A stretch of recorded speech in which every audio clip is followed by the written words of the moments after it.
si Vice President Sara Duterte. Sabi niya po, President Marcos faces a crisis of confidence mula sa taong bayan. Ano po ang posisyon dito ng Malacanang? Hindi po tayo naniniwala sa sinabi ng Vice Presidente.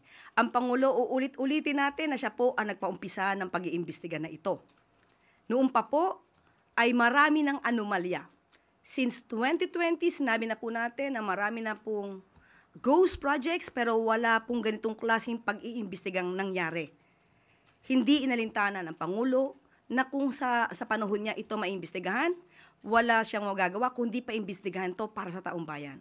So kung sino man yung nagsasabing walang trust and confidence, siguro siya po mismo ang maglahad kung mayroon siyang nakakaharap na anomalya patungkol sa mga korupsyon, sa ghost students, ghost food packs, na kinapalooban or kinasangkutan ng DBM, or rather DepEd, sa kanyang pamumuno, dapat manguna po siya sa kanyang pagpapaliwanag kung siya po ay naniniwala sa transparency and accountability.